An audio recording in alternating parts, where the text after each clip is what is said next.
Je suis contente de voir autant de monde. Donc, je suis Marie-Amélie Troidec, la candidate de la 5e circonscription pour les Côtes d'Armor. Merci. On a Yves-Marie Lelay qui est donc le suppléant et Manon Aubry qui nous fait la surprise, députée européenne, qui nous fait la surprise d'être là ce soir. Pas grave. Bon, je vais essayer de... J'ai préparé un petit truc et je vais essayer de ne pas regarder mes notes parce que je ne suis pas une politicienne. Mais par contre, je suis une vraie citoyenne, comme vous. Et je porte un espoir, celui d'un monde meilleur, d'un autre monde possible, avec la nouvelle Union populaire écologique et sociale pour les législatives en juin. Donc je suis vraiment très contente de vous accueillir ce soir, d'être dans un espace public qui est le nôtre. C'est important, je pense, de reprendre goût et espoir en notre monde et de pouvoir le faire, en tout cas en juin, avec un vote majoritaire pour les candidats de la NUP. Voilà.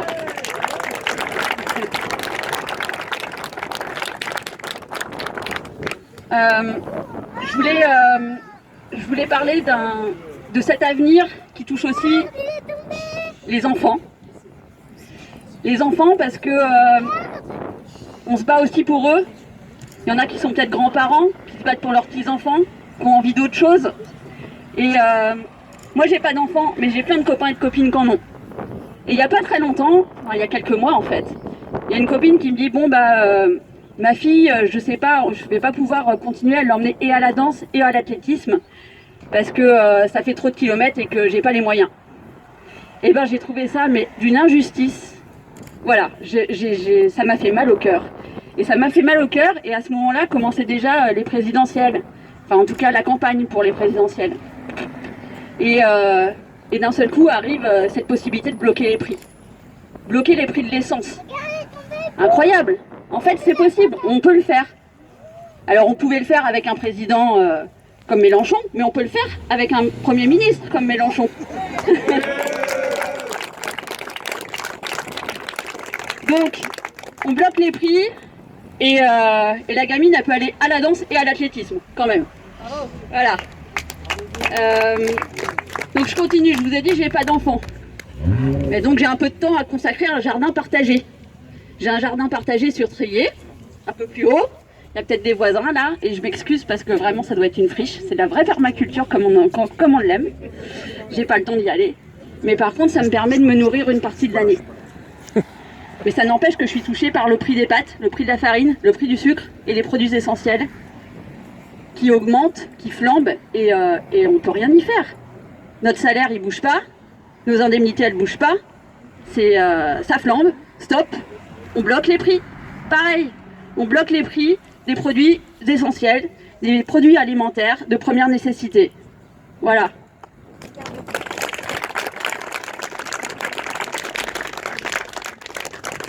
Quand on bloque les prix des produits essentiels, on peut aussi parler d'un autre blocage de prix, qui est celui du prix que vendent les agriculteurs, les maraîchers, leur production.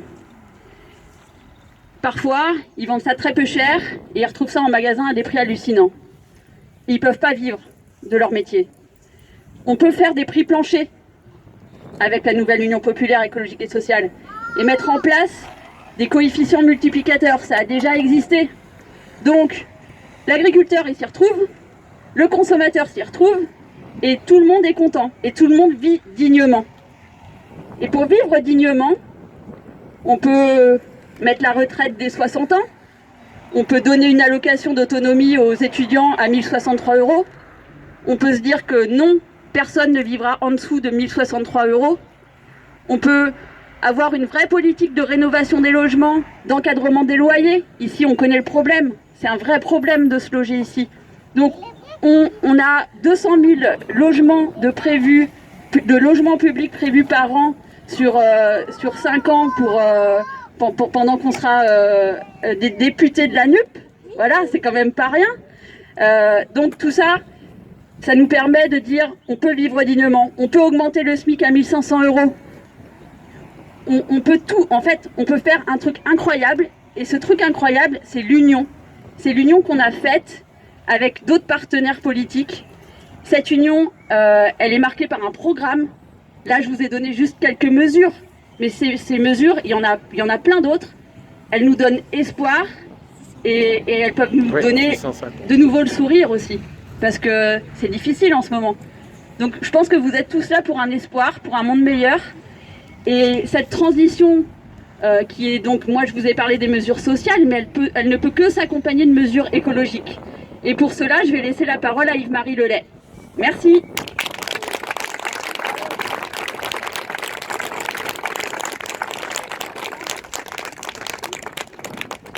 Bonjour à toutes et à tous, ou bonsoir, c'est la même chose.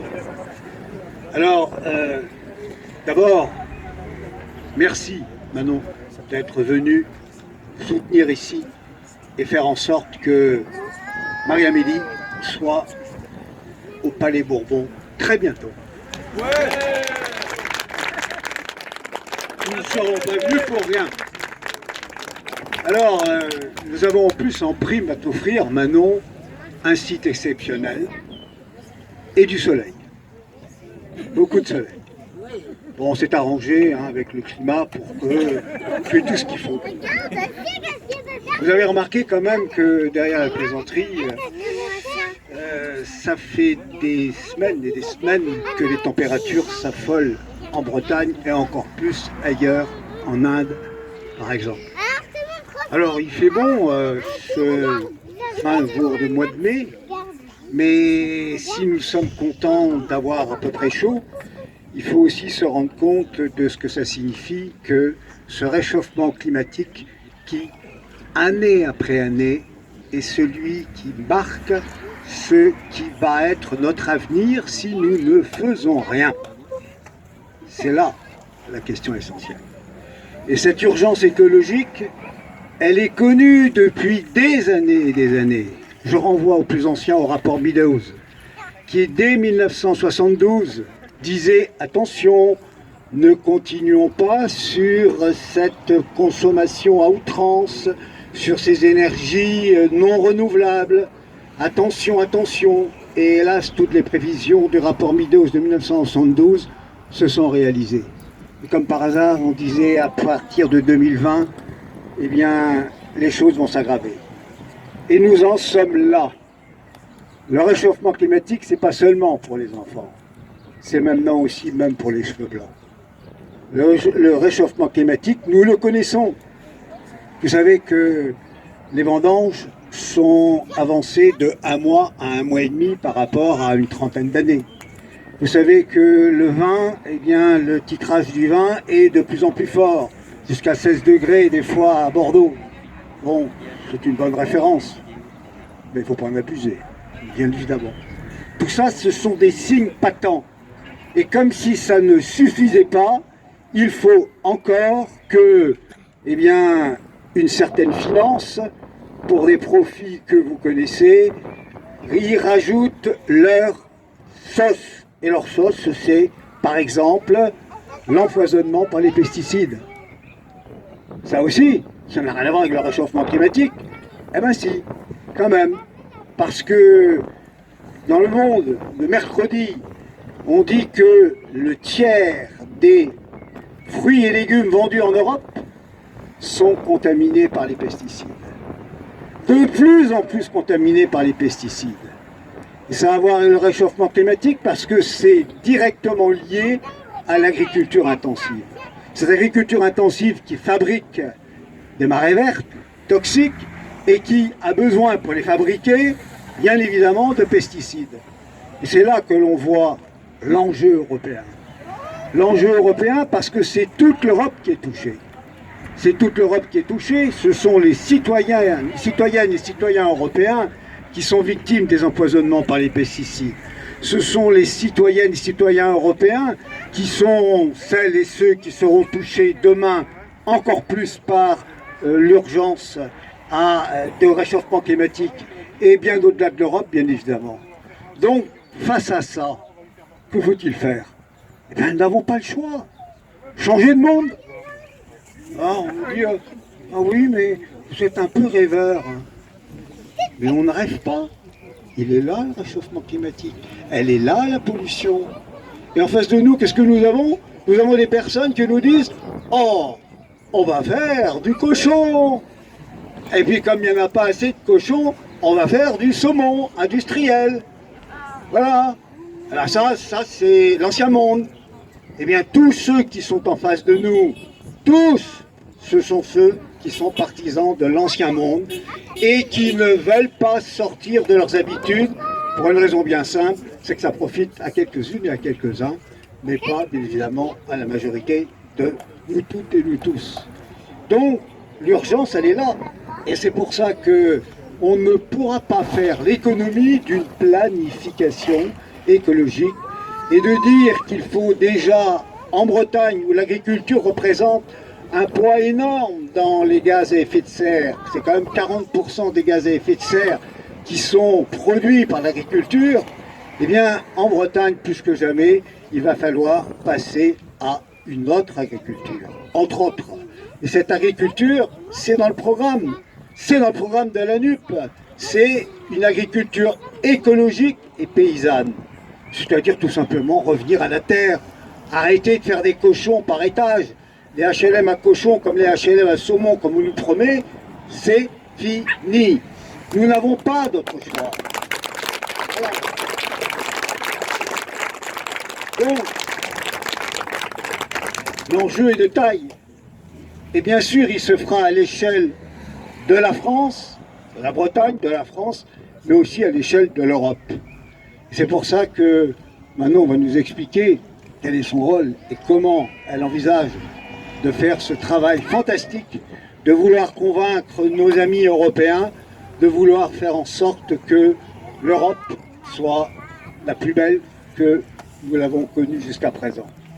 Alors, celui qui vous dit ça, il vous le dit d'autant plus facilement que c'est un enfant de l'Europe. Je vais vous faire une confidence, il ne faut le répéter à personne. Le 9 mai 1950, c'est le début de l'Europe.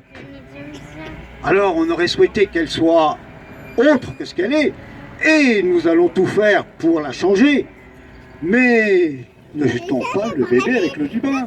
C'est cette Europe que nous voulons. C'est cette Europe qui a été construite en 1950, le 9 mai 1950. Hein? Alors, celui qui est en face de vous, à défaut d'être le père de l'Europe, il en est au moins l'enfant. Parce que c'est le jour de ma naissance. Voilà pourquoi je souhaite que l'Europe continue beaucoup mieux, et c'est grâce à Manon que nous pourrons y parvenir. Merci Manon.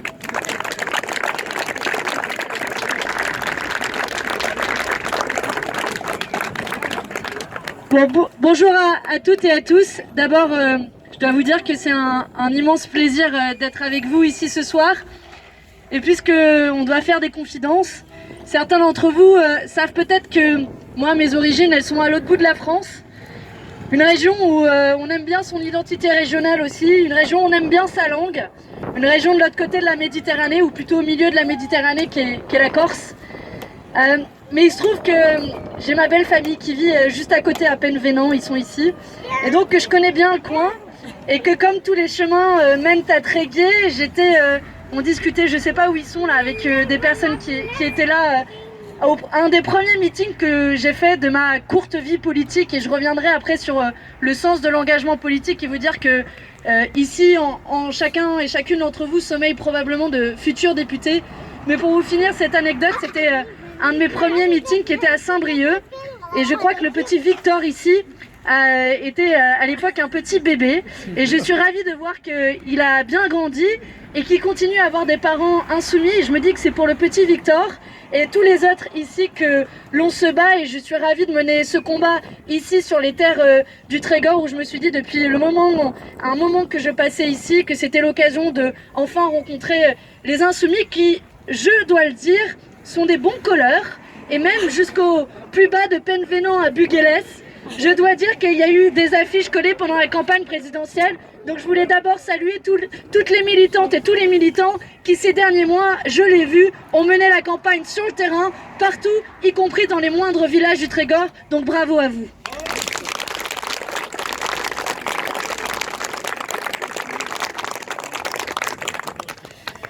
Bon, après, on pourrait se parler de toutes les spécialités locales et notamment de la Philo-Rousse, mais c'est pas un meeting sur les spécialités du Trégor. La deuxième chose que je voulais dire, Marie-Émilie, tu disais, on n'est pas des spécialistes de la politique. Ça tombe bien, moi non plus. Et c'est la deuxième anecdote que je vais raconter. Après, je vais arrêter de vous raconter ma vie parce que c'est ici une élection législative. Mais c'est pour que chacune et chacun d'entre vous vous dites que la politique, c'est pas fait pour les autres. Quand on m'a proposé d'être tête de liste aux élections européennes en 2019, moi aussi je me disais, bon, la politique c'est pas fait pour moi, qu'est-ce que je vais faire là-dedans, qu'est-ce que tu vas faire dans cette galère? Et à vrai dire, pas mal de gens autour de moi me disaient ça. Et c'est l'occasion de faire le bilan, 3 ans après.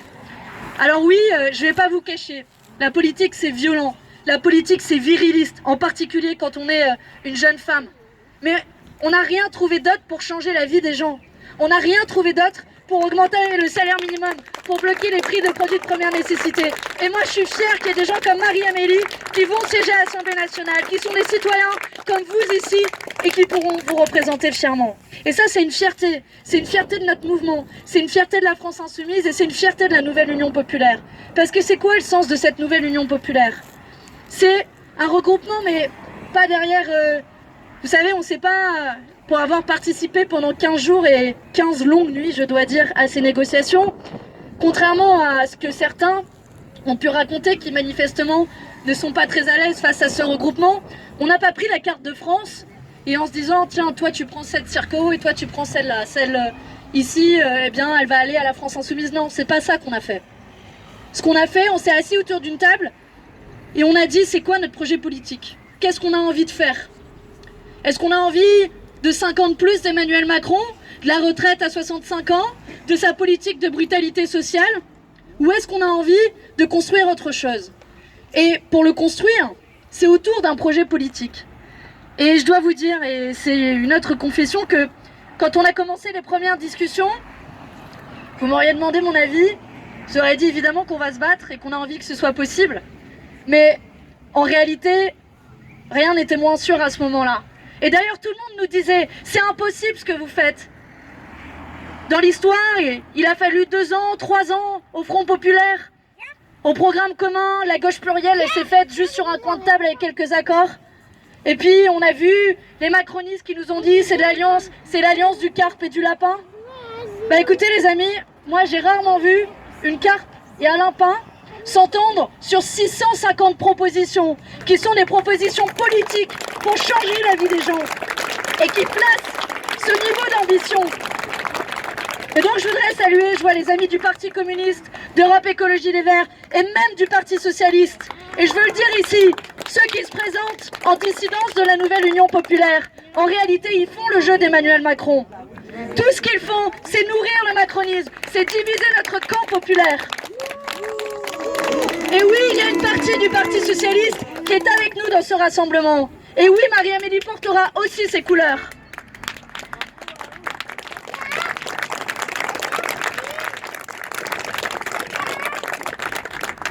Alors, ces 650 propositions, elles sont axées autour de quoi? Pour vous dire, même quand on a commencé les discussions, on s'était dit, on veut placer un niveau d'ambition, donc on va pas juste se mettre d'accord sur 10 propositions que vous allez avoir sur la profession de foi. Donc on a essayé de monter le niveau d'ambition le plus loin possible. Puis on s'est mis à discuter des jours et des nuits. Puis à la fin on a fait le compte et on s'est dit 650. Mais nous on s'était dit qu'on arriverait juste à 200 ou à 300. Et on a réussi à se mettre d'accord sur des mesures ambitieuses en matière sociale, mais aussi sur la question européenne. Et je reviens à ce que tu disais juste tout à l'heure. Moi, ça fait des années que je bosse sur cette question et j'avais la conviction que, oui, on pourrait se mettre d'accord. Non pas tant en ayant une discussion sur quelle est l'Union européenne de nos rêves, mais plutôt sur si demain on était au pouvoir, comment on s'y prendrait concrètement? Comment on changerait la vie des gens? Et en réalité, dans notre programme commun, de la France Insoumise jusqu'au Parti Socialiste, nous défendons quoi? Des cantines locales. faire que toutes nos cantines ici, elles s'approvisionnent, allez, maximum jusqu'à Lannion. Et qu'on ne va pas chercher de la nourriture de l'autre bout de la France, encore moins de l'autre bout de l'Union européenne. Eh bien ça, c'est interdit par les règles européennes de passation des marchés publics. Directive de 2014 pour être très précise. Je pourrais continuer comme ça ma liste d'exemples. Vous voulez faire un grand plan d'investissement dans les énergies renouvelables? Super, on est tous d'accord. On fait comment dans le cadre des règles budgétaires qui imposent un 3% de déficit? Et puis, la liste, elle pourrait être longue. Renationaliser le fret, faire en sorte que nos lignes de TER régionales ne soient pas privatisées. Ça aussi, c'est en contradiction avec la mise en concurrence du système de transport au niveau européen. Alors, c'est en prenant ces questions de manière pratique, en se mettant dans la perspective de l'exercice du pouvoir. Et c'est ça aussi que je veux dire. On n'est pas là pour amuser la galerie. Non, non, on est là pour aller prendre le pouvoir, pour aller le conquérir, et pour l'exercer et pour changer la vie des gens. Alors, on s'est posé cette question. Comment on fait concrètement? Eh bien, aujourd'hui, 17 ans, si mes calculs sont bons, 17 ans après ce qui a fracturé la gauche, le référendum sur le traité constitutionnel européen, pour les plus anciens d'entre vous qui s'en souviennent, eh bien moi je suis très fière que la gauche est capable de parler d'une voix sur les questions européennes et qu'elle dit qu'aujourd'hui il faut rompre avec ce cours libéral de l'Union européenne et qu'il faut s'en donner les moyens de changer les choses. Et ça tombe bien parce qu'on a plein d'exemples. Un dernier en date, l'Espagne a dit, face à l'explosion des prix de l'énergie dont tu parlais, l'explosion des prix notamment de l'électricité et du gaz, l'Espagne elle a dit, moi, merci pour l'Union populaire, moi, en Espagne, je vais être en capacité de fixer un prix maximum. Donc concrètement, je vais prendre vos factures d'électricité et de gaz, et donc l'État espagnol a dit non, ce sera plus fixé par le marché, on va fixer un prix maximum. Et ça, devinez quoi? C'est en contradiction avec les règles européennes. Je vois qu'on a plein de soutien à Tréguier. C'est en contradiction avec les règles européennes. Et ce qui est intéressant, c'est que l'Espagne l'a fait, elle a dit, eh bien moi, je ne suis pas prêt à laisser tomber des millions de gens qui aujourd'hui se serrent la ceinture pour payer leurs factures d'électricité et de gaz. L'Espagne l'a fait, le Portugal a dit mais pourquoi nous on le ferait pas? Résultat, le Portugal l'a fait. Et devinez quoi? Ils ont désobéi, mais quelques mois après, en réalité, la Commission européenne a accordé cette exception à l'ensemble des États membres de l'Union européenne. Voici précisément la marche qui est la nôtre.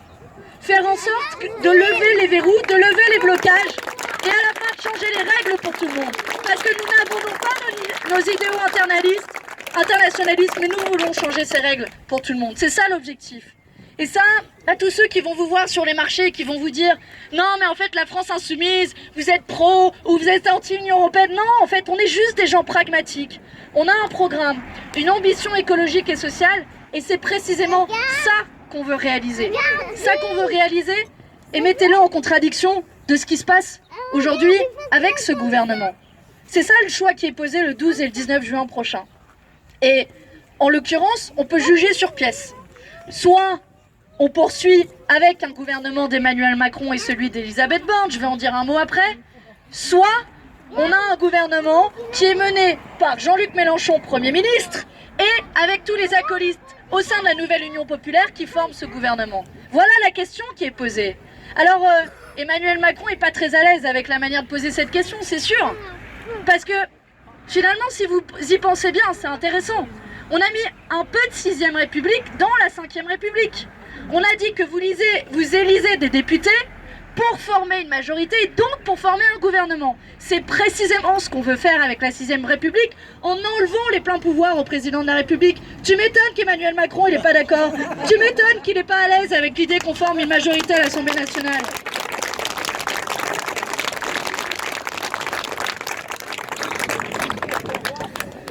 Alors, ce gouvernement, on a vu la tête qu'il a. C'est bien. Au moins, on sait à quoi s'en tenir. Donc, Elisabeth Borne, Première ministre. L'avantage du CV d'Elisabeth Borne, c'est qu'elle a couvert tous les sujets principaux. Et donc, on sait à quoi s'en tenir. Elle a été ministre des Transports. Elle a libéralisé et mis en concurrence la SNCF. Bravo. Ensuite, elle a été ministre de l'écologie. Vous savez, la planification écologique. Ils aiment bien copier les mots, un peu moins la pratique quand même. Parce que sa pratique au ministère de l'écologie, c'est par exemple celle qui avait dit « Oui, vous savez, les propositions de la Convention citoyenne pour le climat, elles sont super importantes. » Résultat, les 3/4 ont été jetés à la poubelle quelques mois après. C'est celle qui a repoussé de 2 ans l'interdiction du glyphosate. C'est celle qui a repoussé de 10 ans les objectifs en matière d'atteinte aux énergies renouvelables. Tiens, au passage, un sujet sur lequel désobéit Emmanuel Macron. La France est dans le peloton de queue des objectifs en matière d'énergie renouvelable au niveau européen. La différence, c'est que lui, il désobéit en catimini. Nous, ces objectifs-là, on sera très fiers à la nouvelle Union populaire de respecter ces objectifs en matière d'énergie renouvelable et même de les dépasser.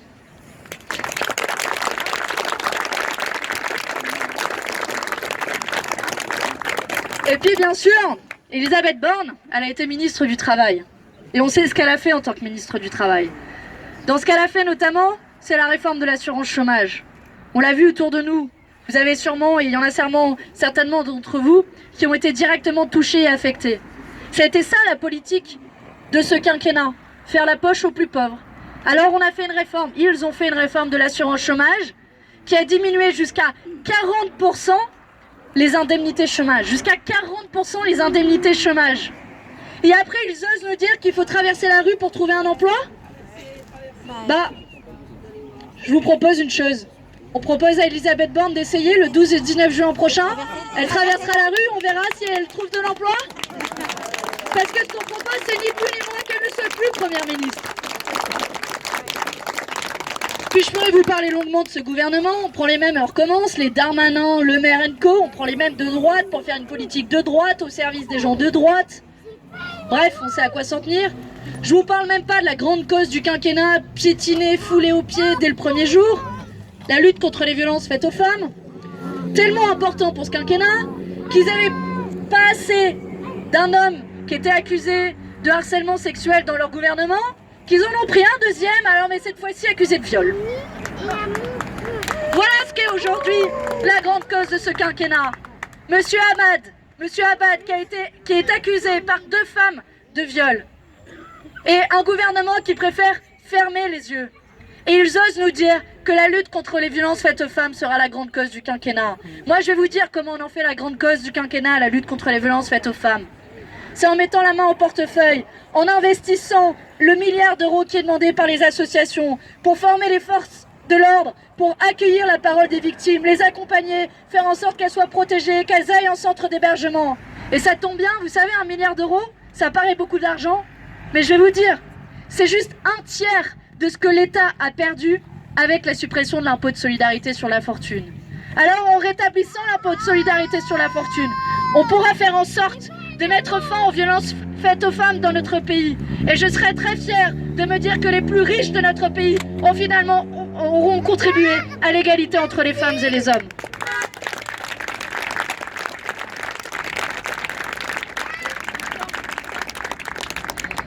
Alors, la question qui est posée pour cette élection, c'est stop ou encore? Est-ce qu'on veut encore d'Emmanuel Macron? Est-ce qu'on veut encore de la retraite à 65 ans? On a réussi à les faire reculer sous le quinquennat précédent en descendant dans la rue. Peut-être certains d'entre vous sont descendus dans la rue. Eh bien, on a la possibilité de les faire reculer cette fois-ci avec une arme qui est un bulletin de vote. Et ça, un bulletin de vote, c'est beaucoup plus puissant encore que des dizaines de mobilisations qui vont nous faire perdre encore pour celles et ceux qui font grève, pour celles et ceux qui font le choix de perdre de leurs revenus pour défendre des droits sociaux. Alors on a un meilleur outil encore pour défendre nos droits sociaux. Ça s'appelle le bulletin de vote et avec la nouvelle Union populaire, c'est la retraite à 60 ans. Pas une année de plus, la retraite à 60 ans, parce qu'on ne perd pas sa vie à la gagner et que la retraite, c'est un droit pour l'ensemble de nos générations et que l'on ne doit pas tuer notre vie à la tâche comme le veut ce gouvernement.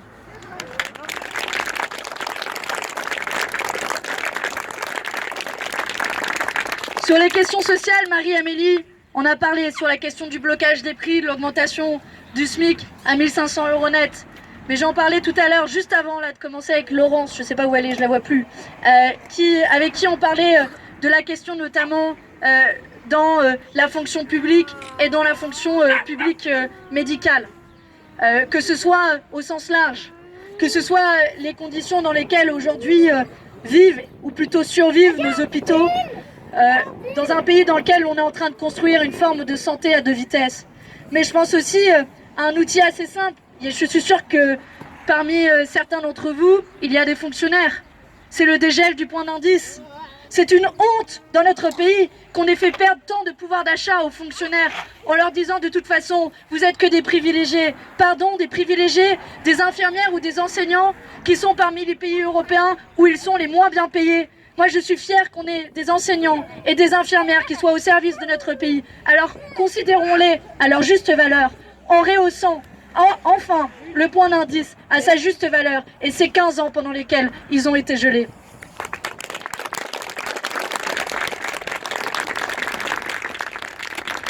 Et puis, je peux vous dire une dernière chose sur le pouvoir d'achat.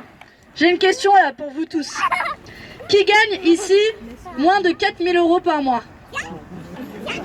Alors, j'en vois qui ne lèvent pas la main. Je compte sur vous pour faire un don pour la campagne. Tous ceux qui n'ont pas levé la main, la mandataire financière est dans le coin. N'hésitez pas à soutenir la campagne de Marie-Amélie. Mais pour tous les autres, vous tous qui avez levé la main, j'ai une bonne nouvelle pour vous.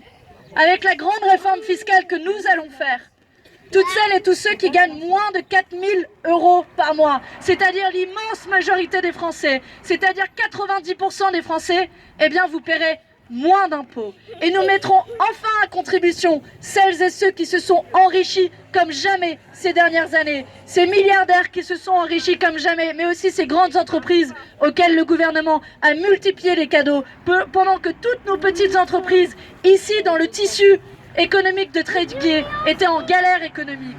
Eh bien, rétablir la justice fiscale, ça passe aussi par ces grandes mesures de révolution fiscale et par faire en sorte d'avoir un objectif, réduire les inégalités dans notre pays.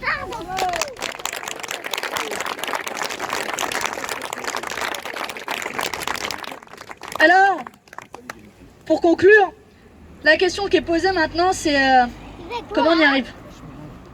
Comment on y arrive? Avoir Marie-Amélie et des dizaines de Marie-Amélie à l'Assemblée nationale et au Palais Bourbon. Je peux vous dire une chose déjà, c'est qu'ils sont pas confiants de l'autre côté, c'est qu'ils ont peur. Vous les voyez là fleurir ces unes de Valeurs Actuelles, du Point, du Figaro, qui vous disent à quel point nous sommes un danger. Vous voyez comme nous sommes dangereux. On veut prendre à bras le corps la catastrophe écologique et on veut réduire les inégalités. Mais quel danger pour notre pays. Et vous le voyez fleurir ces articles qui disent qu'on mettra tout le monde dans la mouise. Bah essayez et vous verrez à quoi ressemblera notre pays dans 5 ans. Vous verrez à quoi ressemblera notre pays quand on aura enfin fait les investissements nécessaires pour les énergies renouvelables, pour les passoires thermiques, quand on aura pris à bras le corps aussi la question des inégalités pour rehausser le pouvoir d'achat des plus pauvres. Alors ils ont peur. Ils ont peur parce qu'ils voient les choses et qu'ils voient les sondages. Il n'y a pas un seul sondage de ces dernières semaines où la nouvelle Union populaire écologique et sociale n'est pas en tête dans les intentions de vote au global. Dites-vous ça bien, regardez-les, nous sommes entre 28 et 35% au niveau national. Alors on sait que la difficulté pour nous, c'est quoi? C'est qu'une majorité dans les urnes ne veut pas forcément dire une majorité de députés. C'est toute la difficulté, à cause de la carte électorale. Parce que oui, il se trouve qu'on est très bon dans les endroits populaires. Oui, il se trouve que les plus pauvres en général votent pour nous. Ils ont peut-être compris qu'on allait plus redistribuer les richesses qu'Emmanuel Macron. Bizarrement, Emmanuel Macron, son résultat chez les ouvriers et les classes populaires, c'est assez limité, étrangement. Mais on voit bien que quand même, il tremble un petit peu. Et là, il commence à se dire, mince, en fait, c'est possible. C'est possible, ils vont peut-être réussir leur pari. Et ce 3e tour, il peut avoir lieu. Parce que au soir du premier tour, on devait être beaucoup, j'imagine vous tous ici, à être légèrement frustrés. En même temps, très fiers du résultat qui nous était, qu'on a eu ce soir-là, à 22% des intentions de vote. Même moi, honnêtement, j'avais pas parié dessus, 22%. C'est simple, il n'y a pas un seul sondage qui nous donnait à ce niveau-là. Maintenant, on est tous ensemble, on est rassemblés, et tous les sondages quasiment nous donnent au-delà des 30%. Et on voit qu'au fur et à mesure des jours et des semaines, nous progressons. Alors, Je vous fais un pari, que ici, de Tréguier à Lannion, eh bien, on se mobilise, on aille voir tous les gens autour de nous, parce que c'est ça la clé. Vous savez, ils ont peut-être l'argent, mais nous, on a les gens. Et que notre plus grand adversaire, en réalité, oui, on peut dire que c'est la finance, mais c'est avant tout l'indifférence. C'est avant tout celles et ceux qui se disent, bon, à quoi bon? Allez voter, de toute façon, on a voté au présidentiel et Mélenchon, il n'a pas gagné. Alors à tous ces gens-là, dites-leur qu'on a un troisième tour. Dites-leur que ça peut être inédit dans l'histoire de la Ve République. Dites-leur qu'on peut reprendre à bras-le-corps notre destin. Dites-leur qu'en votant Marie-Émilie Troidec et en votant pour la nouvelle Union populaire écologique et sociale, oui, on peut avoir un gouvernement de gauche dans notre pays. Non, nous ne sommes pas obligés de subir les 5 ans de misère sociale que ce gouvernement d'Emmanuel Macron nous promet. Alors, à vous de jouer et on compte sur vous pour vous mobiliser dans les prochains jours et les prochaines heures pour envoyer Marie-Amélie à l'Assemblée nationale.